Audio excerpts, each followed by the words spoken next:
आज के पाठ का शीर्षक है हिंदी का नया साहित्य चिंतन। इस पाठ के अध्ययन से आप हिंदी में छायावादोत्तर युग के गैर मार्क्सवादी लेखकों विचारकों के साहित्य चिंतन के स्वरूप से परिचित हो सकेंगे। इस नए साहित्य चिंतन के परिचय क्रम में सच्चिदानंद हीरानंद वात्स्यायन अज्ञेय, रघुवीर सहाय, विजय देवनारायण शाही, नलिन विलोचन शर्मा, रघुवंश, जगदीश गुप्त, धर्मवीर भारती, लक्ष्मीकांत वर्मा, राम स्वरूप चतुर्वेदी, देवी शंकर अवस्थी, मलयज और अशोक वाजपेयी की प्रमुख मान्यताओं का आकलन कर सकेंगे। इस साहित्य चिंतन के अवधारणात्मक परिप्रेक्ष्य की नवीनता और विशिष्टता से परिचित हो सकेंगे और हिंदी की आधुनिक साहित्य शास्त्रीय दृष्टि के विकास में इस नई चिंतन धारा की भूमिका और अवदान का महत्व समझ सकेंगे। हिंदी के इस छायावादोत्तर युग के नए साहित्य चिंतन के वैचारिक परिदृश्य और वातावरण में प्रगतिशील साहित्य शास्त्र की समानांतर उपस्थित बनी रही है। हम सब इससे अच्छी तरह परिचित हैं कि साहित्य और समाज के घनिष्ठ संबंधों पर विचार करते हुए साहित्य और उसके शास्त्र के स्वरूप निर्धारण का कार्य पहले भी होता रहा है, पर एक स्पष्ट विचारधारात्मक परिप्रेक्ष्य के साथ प्रगतिशील साहित्य चिंतन ने इसमें पहली बार एक हस्तक्षेपकारी भूमिका निभाई थी। इस चिंतन में साहित्य के लिए सौंदर्य के नए मानदंडों की जरूरत पर बल देते हुए मनुष्य के जीवन और समाज के बृहत्तर यथार्थ के चित्रण के लिए भौतिकवादी यथार्थवादी विचारधारा की सार्थकता तथा उसके महत्व का प्रतिपादन किया गया था। जीवन के प्रति एक क्रांतिकारी दृष्टिकोण इस साहित्य चिंतन के केंद्र में था। इसने साहित्य चिंतन की पूर्व परंपरा की अनेक जीवन विरोधी प्रवृत्तियों का तार्किक निषेध किया था और सर्वथा नए साहित्य मूल्यों की प्रस्तावना की थी। आधुनिक युग के हिंदी साहित्य चिंतन के इतिहास में प्रगतिशील विचारों की यह उपस्थिति अपनी युगांतरकारी भूमिका के लिए अत्यंत महत्वपूर्ण मानी गई। प्रगतिशील चिंतन की इस भूमिका के प्रति परवर्ती या कहें कि किंचित साथ साथ और समानांतर चलने वाले इस नए साहित्य चिंतन में समर्थन और सहमति का कम, विरोध का वातावरण ज़्यादा प्रगाढ़ रहा है। प्रगतिशील धारा के समानांतर लेखकों विचारकों के एक समूह की वैचारिक सक्रियता बराबर बनी रही है और उन्होंने मार्क्सवादी विचारधारा के साहित्यिक प्रतिफलन की सीमाएं चिन्हित करते हुए उससे पृथक एक नए साहित्य शास्त्र के विकास की दिशा में गंभीर चिंतन प्रस्तुत किया है। उन्होंने भी पूर्ववर्ती परंपरा के साथ आलोचनात्मक संवाद बनाते हुए समकालीन अवधारणाओं से बहस करते हुए नए साहित्य प्रतिमानों की खोज के प्रयत्न किए हैं। इन साहित्य चिंतकों में इलाचंद्र जोशी, सच्चिदानंद हीरानंद वात्स्यायन अज्ञेय, रघुवीर सहाय, नलिन विलोचन शर्मा, धर्मवीर भारती, विजय देवनारायण शाही, राम स्वरूप चतुर्वेदी, देवी शंकर अवस्थी, रघुवंश, जगदीश गुप्त, लक्ष्मीकांत वर्मा, मलयज, अशोक वाजपेयी आदि प्रमुख हैं। इस छायावादोत्तर साहित्य चिंतन में साहित्य के प्रश्नों और समस्याओं पर कुछ अलग और नए ढंग से विचार विमर्श का वातावरण निर्मित होता दिखता है। चिंतन की यह बिल्कुल एक नई धारा थी और अनेक विचारों में विभाजित होते हुए भी साहित्य की प्रगतिशीलता की मार्क्सवादी अवधारणाओं से विरोध और असहमत के धरातल पर प्रायः एक थी। नेमिचंद्र जैन, देवी शंकर अवस्थी और मलयज जैसे विचारकों की स्थिति थोड़ी अलग और विशिष्ट जरूर रही है। साहित्य में संगठन की राजनीति और विचारधारा की नियंत्रणकारी भूमिका से उनकी असहमतियां तो रही हैं, परंतु जीवन और साहित्य के प्रति प्रगतिशील दृष्टिकोण के प्रति उनके मन में अस्वीकार का भाव नहीं रहा है। विचार और दर्शन की दृष्टि से इस नए साहित्य चिंतकों में कई धाराएं और प्रवृत्तियां मौजूद हैं। साहित्य शास्त्रीय समस्याओं पर उनके विश्लेषणों और स्थापनाओं में समानताएं भी हैं और विविधताएं भी। इनके चिंतन में आधुनिकतावाद, मनोविश्लेषणवाद, अस्तित्ववाद, भाववाद, रूपवाद, लोकतंत्र, व्यक्ति स्वातंत्र्य, समाजवाद आदि के विचार तत्वों के अलग अलग प्रभाव लक्ष्य किए जा सकते हैं। इस नए साहित्य चिंतन में साहित्य के सृजन और चिंतन संबंधी प्रश्नों और समस्याओं पर नए एवं मौलिक विचार व्यक्त किए गए हैं। इसमें वैविध्य है और हिंदी के छायावादोत्तर नए साहित्य चिंतन को इसने अवधारणाओं का नया परिप्रेक्ष्य दिया है। अब हम इस नए साहित्य चिंतन के स्वरूप विवेचन के अंतर्गत इसकी कुछ प्रमुख मान्यताओं की चर्चा करेंगे। हिंदी के आधुनिक साहित्य चिंतन की विकास यात्रा में नवजागरण कालीन स्वच्छंदतावाद युगीन एवं प्रगतिशील चिंतन के साथ छायावादोत्तर नए साहित्य चिंतन सबकी अपनी विशिष्ट भूमिका है। प्रगतिशील चिंतन के साथ साथ और समानांतर उपस्थित इस नई धारा के चिंतकों ने साहित्य संबंधी अनेक विषयों पर अपनी नई अवधारणाएं प्रस्तुत की और अपने वैचारिक परिप्रेक्ष्य से इस चिंतन को नया स्वरूप प्रदान किया। यहाँ हम हिंदी साहित्य चिंतन के इस नए स्वरूप से परिचय प्राप्त करेंगे। आधुनिक हिंदी साहित्य चिंतन में साहित्य के प्रयोजन के संदर्भ में पर्याप्त विचार होता आया है। स्वच्छंदतावाद के दौर के बाद की इस चिंतन धारा में भी यह विषय महत्वपूर्ण बना रहा है। इला चंद्र जोशी की दृष्टि में साहित्य का कोई प्रत्यक्ष सामाजिक प्रयोजन नहीं है। प्रगतिशील विचारकों से सर्वथा अलग साहित्य से प्राप्त होने वाले आनंद तत्व की यह मनोवैज्ञानिक व्याख्या करते हैं और वर्तमान के सापेक्ष साहित्य के शाश्वत मूल्यों की प्रतिष्ठा का तर्क प्रस्तुत करते हैं। स्पष्ट है कि समकालीन चिंताओं से साहित्य की अनिवार्य संलग्नता का अस्वीकार इसी रूप में अभिव्यक्त हो सकता था। अज्ञेय इस प्रश्न पर एक दूसरे ढंग से विचार करते हुए नजर आते हैं। अपनी पुस्तक सर्जना और संदर्भ में वह कला साहित्य को अपर्याप्तता के विरुद्ध कलाकार साहित्यकार को एक विद्रोह के रूप में परिभाषित करते हैं। स्पष्ट है कि यह दृष्टिकोण वस्तुतः साहित्य के सामाजिक प्रयोजन से संबद्ध है। अपर्याप्तता का बोध और उसके प्रति की जाने वाली प्रतिक्रिया की अंतिम परिणति सामाजिक ही हो सकती है, पर यह प्रगतिशील साहित्य चिंतन की प्रत्यक्ष सामाजिकता से कुछ पृथक है। अपने को प्रमाणित करने के उद्देश्य से कला साहित्य के सृजन का यह उद्यम एक विशिष्ट वैयक्तिक मनोविज्ञान का परिणाम बनकर रह जाता है। इसी पुस्तक में अज्ञेय की एक दूसरी टिप्पणी है कि साहित्य की प्रेरणा करने वाली मूल शक्ति साहित्यकार की एक आंतरिक विवशता है। आशय यह कि किसी बाह्य अथवा सामाजिक उद्देश्यों से साहित्यकार का रचना कर्म प्रेरित नहीं होता, बल्कि उसके अंतर्मन वैयक्तिक निर्णय और मनोदशाओं का परिणाम होता है। छायावादोत्तर नया साहित्य चिंतन आधुनिकता और आधुनिकता बोध संबंधी विचारों और उसकी रचनागत प्रवृत्तियों के प्रति अपने दृष्टिकोण के संदर्भ में बराबर चर्चा में रहा है। अनेक विचारकों ने इस विषय पर अपनी स्थापनाएं दी हैं और उसे परिभाषित करने का प्रयत्न किया है। इसमें अनेक के विचारों में समानताएं दिखती हैं तो परस्पर असहमतियां भी कम नहीं हैं। डॉक्टर रघुवंश के लिए आधुनिकता का संबंध किसी प्रकार के मूल्य से नहीं है। वह साहित्य का नया परिप्रेक्ष्य नामक पुस्तक में कहते हैं कि आधुनिकता की प्रतिबद्धता किसी मूल्य की प्रतिबद्धता न होकर निरंतर सृजन में प्रवृत्त रहने और मूल्यों की खोज में संलग्न होने की है।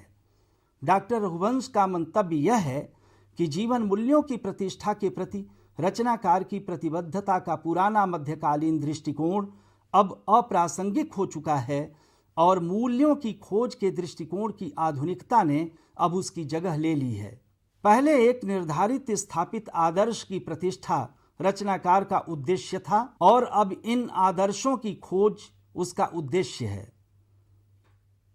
आशय यह कि आधुनिक रचनाकार का संबंध किसी साहित्येतर प्रसंग से नहीं बल्कि केवल रचने से, रचना में प्रवृत्त होने से है।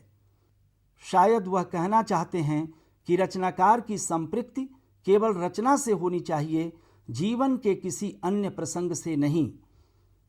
इसी दौर के विचारक जगदीश गुप्त आधुनिकता के संदर्भ में कुछ अलग तरह से सोचते हुए नजर आते हैं। नई कविता स्वरूप और समस्याएं शीर्षक पुस्तक में उनका विचार है कि आधुनिकता अपने सही अर्थ में उस विवेकपूर्ण दृष्टि से उपजती है जो व्यक्ति को वास्तविक युगबोध प्रदान करने के साथ साथ अधिक दायित्वशील, सक्रिय और मानवीय बनाती है। डॉक्टर रघुवंश के आधुनिकता संबंधी विचार के साथ जगदीश गुप्त की इस मान्यता को रख कर देखें तो इनका अंतर समझ में आता है। डॉक्टर रघुवंश जी के लिए आधुनिकता का संबंध किसी मूल्य दृष्टि से नहीं है, जबकि गुप्त जी के लिए वह अपने कालबोध के साथ मनुष्यता, विवेक, कर्म और संघर्ष से जुड़कर अर्थवान होती है। धर्मवीर भारती और रघुवंश के साहित्य चिंतन में मूल्यों की खोज पर विशेष बल दिया गया है। भारतीय मूल्यों की खोज को रचनाकार के दायित्व के साथ संबद्ध करते हैं, तो रघुवंश रचनाकार के आधुनिकता बोध के साथ। यहाँ समाज, परंपरा और स्मृतियों से सहज ही प्राप्त हो जाने वाले मूल्य साहित्य के लिए यथेष्ट नहीं है, बल्कि नए मूल्यों की खोज का प्रश्न उससे कहीं अधिक महत्वपूर्ण है। व्यक्ति सत्य, समाज सत्य। इस चिंतन के अंतर्गत व्यक्ति सत्य और समाज सत्य का भी गंभीर विवेचन किया गया है। लक्ष्मीकांत वर्मा की दृष्टि में साहित्य सामाजिक यथार्थ की अभिव्यक्ति के किसी सैद्धांतिक ढांचे की अनुकृति नहीं है। साहित्य में समाज का सत्य रचनाकार की व्यक्तिगत उपलब्धि होती है।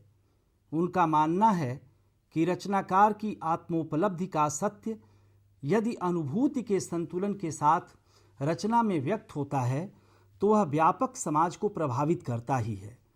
इस तर्क के आधार पर लक्ष्मीकांत वर्मा समाज सत्य के साथ रचनाकार के संदर्भ में व्यक्ति सत्य को संबद्ध कर देते हैं।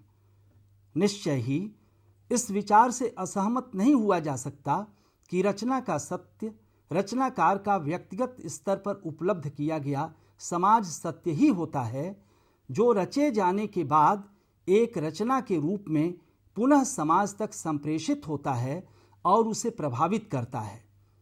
परंतु ध्यान दें तो यह स्पष्ट हो जाएगा कि यह उनका मूल मंतव्य नहीं है। लक्ष्मीकांत वर्मा की तर्क योजना का मूल प्रतिपाद्य रचना के व्यक्तिगत सत्य के महत्व के रेखांकन द्वारा प्रगतिशील चिंतन में समाज सत्य के महत्व के विचार का विरोध है। यह मंतव्य उनकी पुस्तक नए प्रतिमान पुराने निकष की इस टिप्पणी से स्पष्ट हो जाता है कि जो लोग इस आत्मोपलब्धि के सत्य का तिरस्कार कर साहित्य की सृजनात्मक प्रक्रिया को किसी सूत्र से संचालित कर चलना चाहते हैं, वे प्रायः गलती करते ही हैं। साथ ही वे साहित्य के मंतव्य को उचित रूप में समझाने की अपेक्षा उसे भ्रामक उद्देश्यों का साधन बनाकर उससे छिछले स्तर की अभिव्यंजना को ही स्थापित करते हैं। इस दौर के ही चिंतक डॉक्टर धर्मवीर भारती वैयक्तिक स्वतंत्रता की अपनी व्याख्या में प्रकटतः समाज का निषेध करते नहीं दिखते। वह व्यक्ति के सत्य की चर्चा करते हुए उसकी स्वतंत्रता के दायित्व के उल्लेख के क्रम में मानववादी सामाजिक व्याख्या के द्वारा व्यक्ति व समाज के संबंधों की ओर ध्यान आकृष्ट करते हैं। मानव मूल्य और साहित्य शीर्षक अपनी पुस्तक में वह कहते हैं कि वैयक्तिक स्वतंत्रता की इस अदम्य घोषणा का अर्थ अराजकता, उच्छृंखलता, निरंकुशता और दायित्वहीनता नहीं है। उसके साथ एक दायित्व भी है, मूल्यों की खोज, उनकी मानववादी सामाजिक व्याख्या और आचरण में इसकी सक्रिय पद्धति।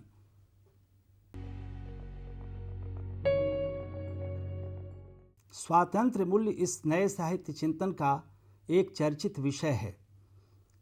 अज्ञे ने अपने चिंतन में स्वाधीनता को एक बड़ा मूल्य स्वीकार किया है। स्वाधीनता संबंधी उनके इस विचार को प्रगतिशील साहित्य चिंतन के स्रोत मार्क्सवाद के स्वाधीनता विरोधी विचारों के निषेध के रूप में देखा गया है। मार्क्सवादी विचारधारा पर लगाया जाने वाला यह एक अत्यंत चर्चित आरोप है कि इसकी राजनीति मनुष्य की व्यक्तिगत स्वाधीनता का हनन करती है और उसे एक निरंकुश तथा यांत्रिक ढांचे वाले समाज का बंदी बना देती है। इस धारणा के प्रसंग में देखें तो अज्ञेय के इस मूल्य विचार का महत्व स्पष्ट होता है। वो कहते हैं कि जो कुछ स्वाधीनता को बढ़ाता है, पुष्ट करता है, उसे स्थायित्व और सुरक्षा देता है, वह सब मूल्यवान और प्रासंगिक है। जो वैसा नहीं करता वह प्रासंगिक नहीं है। अज्ञेय केंद्र और परिधि नामक पुस्तक में इस मूल्य के अर्थ पर प्रकाश डालते हुए कहते हैं कि स्वाधीन होना अपनी चरम संभावनाओं के संपूर्ण उपलब्धि के शिखर तक विकसित होना है। इस स्वाधीनता को साहित्यकार के संदर्भ तक विकसित करते हुए वह पुनः कहते हैं कि साहित्यकार ऐसे समाज में स्वाधीन नहीं हो सकता जो समाज स्वाधीन नहीं। अज्ञेय अपने दौर के साहित्य चिंतन में मौजूद व्यक्तिगत स्वाधीनता बनाम सामाजिक स्वाधीनता के बीच एक जरूरी हस्तक्षेप करते हुए दिखते हैं। व्यक्ति स्वातंत्र्य और समाज स्वातंत्र्य के सापेक्षिक महत्व के विवाद का यह तार्किक समाधान के रूप में महत्वपूर्ण है। व्यक्ति स्वातंत्र्य की सामाजिक स्वातंत्र्य के बिना कल्पना असंभव है। यह कहकर अज्ञेय इस विवाद में व्यक्तिवादी आग्रहों को एक सिरे से खारिज कर देते हैं। उनके लिए स्वातंत्र्य का अर्थ सृजन का स्वातंत्र्य है।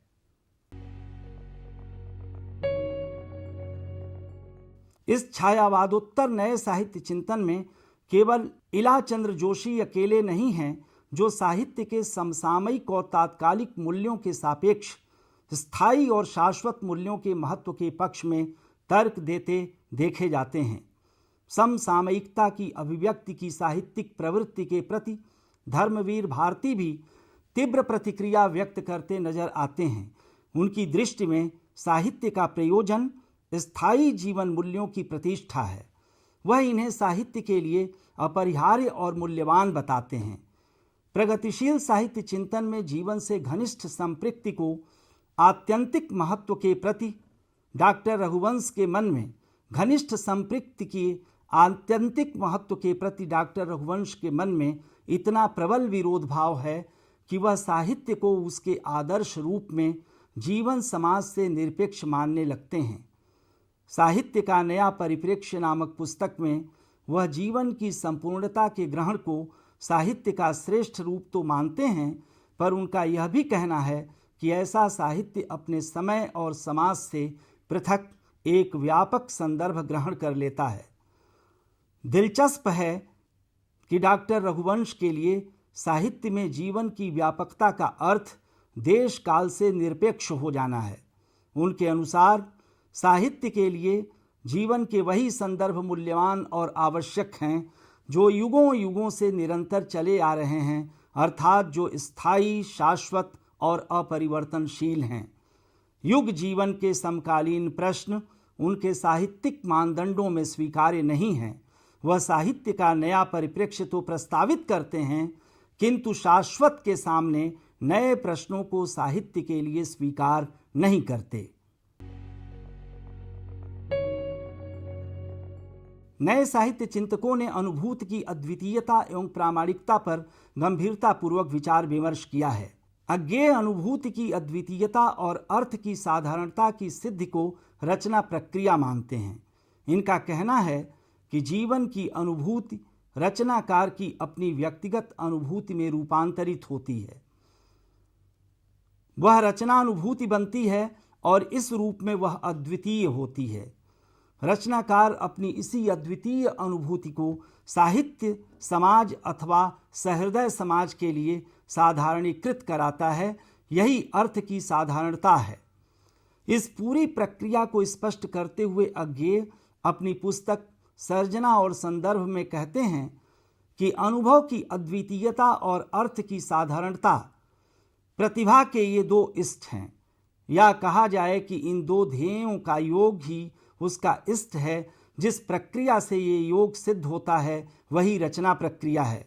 अज्ञेय की यही विचार निष्पत्ति उनकी एक अन्य पुस्तक आत्मपरक में भी दिखती है। यहाँ वह लिखते हैं कि अनुभूति अद्वितीय है क्योंकि कोई दूसरे की अनुभूति नहीं भोग सकता। सहानुभूति में सह विशेषण में ही इसकी स्वीकृति है और कवि साधारणीकरण द्वारा जिस अनुभूति का प्रेषण करता है वह काव्यानुभूति जीवन की अनुभूति से अलग होती है। अज्ञेय अनुभूति की अद्वितीयता ही नहीं, उसकी प्रामाणिकता अर्थात व्यक्तिगत ईमानदारी को भी रचना प्रक्रिया के लिए महत्वपूर्ण बताते हैं। उनका मानना है कि प्रत्येक रचनाकार की अनुभूति पृथक और अद्वितीय होती है, इसलिए उसके सामने अपनी अनुभूति की प्रामाणिकता के परीक्षण का गंभीर प्रश्न होता है। रचना प्रक्रिया के संदर्भ में अज्ञेय इस परीक्षण के बारे में स्पष्ट करते हुए कहते हैं कि रचनाकार को इसके लिए अपने ही भीतर एक अन्य श्रोता की उपस्थिति संभव करनी होती है। अज्ञेय के अनुसार यही आभ्यंतर श्रोता या सहृदय कवि अथवा रचनाकार का ममेतर है, जिसके साथ वह रचना के पाठ और आस्वाद का संबंध स्थापित करता है। इस ममेतर की ही सृष्टि एक तटस्थता या निर्वैयक्तिकता की अवस्था है, जहां वह उसके माध्यम से अपनी अनुभूतियों की प्रामाणिकता की पहचान करता है। यदि कोई कवि या साहित्यकार अपनी रचना प्रक्रिया में रचना का यह क्षण उपलब्ध करने का संघर्ष करता है तो यही उसकी व्यक्तिगत ईमानदारी है। अज्ञेय अपनी स्थापना को स्पष्ट करते हुए लिख कागज कोरे में कहते हैं कि मैंने क्षण पर जो बल दिया है वह अनुभूति के सच्चाई के संदर्भ में ही, यानी रचना प्रक्रिया के संदर्भ में भोक्ता के दृष्टा होने का परिवर्तन क्षण अत्यंत महत्वपूर्ण क्षण है, वही सृष्टा होने की पहली शर्त है। ऐसा ही क्षण साहित्य का असल वर्तमान है। मलयज भी अनुभूति, भावावेग और कविता के अंतः संबंध के संदर्भ में अपनी पुस्तक कविता से साक्षात्कार में कुछ ऐसा ही प्रश्न उठाते हैं। वह पूछते हैं कि कविता अनुभूति की दृष्टि संपन्नता से प्रासंगिक होती है या अनुभूति में भावावेग की तेजी और मात्रा से। मलयज यहाँ अनुभूति की जिस दृष्टि संपन्नता की बात कर रहे हैं वह वस्तुतः अनुभूति की प्रामाणिकता का ही एक रूप है। प्रामाणिक होने के लिए दृष्टि संपन्न होना जरूरी है। अशोक वाजपेयी जब अनुभूति के साथ समझ के समन्वय को जरूरी बताते हैं तो वस्तुतः वह अनुभूति की प्रामाणिकता ही का रेखांकन कर रहे होते हैं। फिलहाल शीर्षक पुस्तक में वह लिखते हैं कि यह पहचान करना जरूरी है कि वयस्क कविता के लिए निरा अनुभव काफी नहीं, समझ भी जरूरी है। इस नए साहित्य चिंतन में कला तत्व पर भी गंभीरतापूर्वक विचार किया गया है। मैं आपका ध्यान इस पर आकृष्ट करना चाहता हूं। प्रगतिशील साहित्य चिंतन में विषय वस्तु के महत्व पर विशेष बल देने और कला तत्व के प्रति अपेक्षाकृत उपेक्षा भाव के प्रश्न पर अज्ञेय प्रतिक्रिया करते देखे जा सकते हैं। सर्जना और संदर्भ नामक पुस्तक के नई कविता शीर्षक निबंध में रचना के रूपबंध के पक्ष में उन्होंने बहुत महत्वपूर्ण बातें कही हैं। उनका कहना है कि रोचकता और सुंदरता रचना की एक बड़ी शक्ति है। उन्होंने सचेत करते हुए कहा है कि अगर सिद्धांत के नाम पर उसे अपाठ्य और असुंदर बना दिया गया तो इसका उपयोग नहीं किया जा सकता। नलिन विलोचन शर्मा का मानना है कि साहित्य उत्कृष्ट या निकृष्ट विषय के कारण नहीं, विषय के बावजूद ही होगा।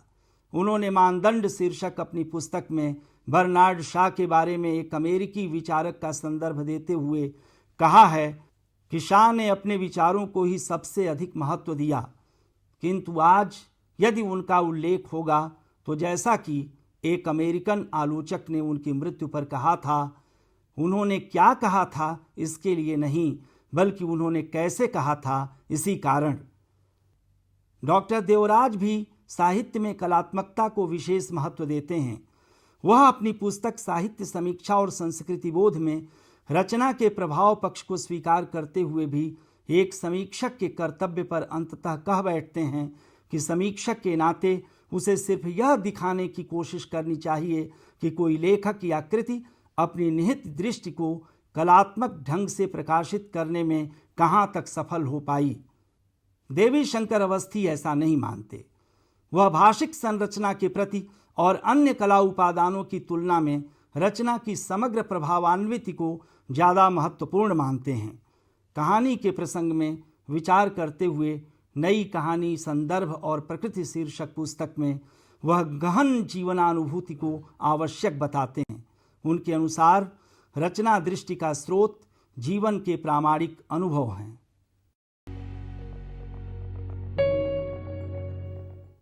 अब हम यहाँ इस पाठ के कुछ महत्वपूर्ण संदर्भों की ओर आपका ध्यान आकृष्ट करना चाहेंगे।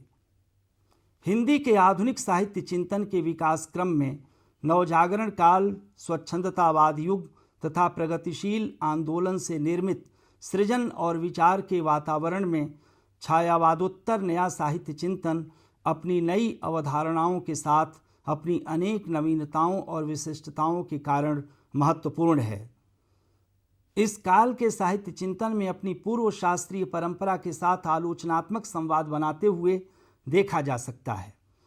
अनेक नवजागरण कालीन विचार प्रवृत्तियों, स्वच्छंदतावाद युगीन साहित्य प्रतिमानों और साहित्य के प्रगतिशील मानदंडों के साथ क्रिया प्रतिक्रिया, सहमति विरोध तथा त्याग और ग्रहण का संबंध स्थापित करते हुए 7-8 दशकों की अपनी लंबी विकास यात्रा में यह चिंतन साहित्य के सृजन और मूल्यांकन के अनेक नए और मौलिक आधारों की प्रस्तावना करता है।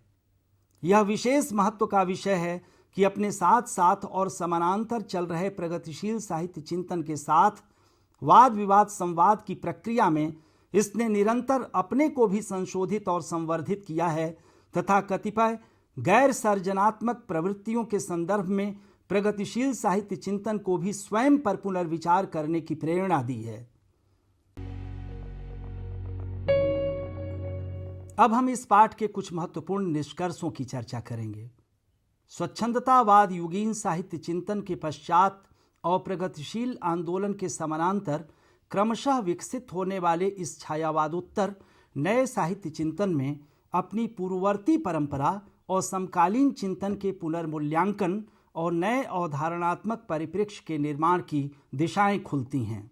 इस नए साहित्य चिंतन की अनेक मान्यताओं का संबंध साहित्य की प्रगतिशील अवधारणाओं के विरोध और अस्वीकार से है। जीवन और समाज में तीव्र गति से हो रहे परिवर्तनों और आधुनिकता की नई परिघटनाओं के कारण जन्म लेने वाले प्रश्नों और संकटों के नए व्यापक यथार्थ में साहित्य के नए प्रतिमानों की प्रतिष्ठा का एक वातावरण बनता दिखता है। सच्चिदानंद हीरानंद वात्स्यायन गे, रघुवीर सहाय, विजय देवनारायण शाही, रघुवंश, नलिन विलोचन शर्मा, देवी शंकर अवस्थी, राम स्वरूप चतुर्वेदी, धर्मवीर भारती, लक्ष्मीकांत वर्मा, मलयज, अशोक वाजपेयी आदि के साहित्य चिंतन की कला साहित्य संबंधी अनेक नई मान्यताओं से हिंदी के आधुनिक साहित्य चिंतन का इतिहास एक नया स्वरूप प्राप्त करता है।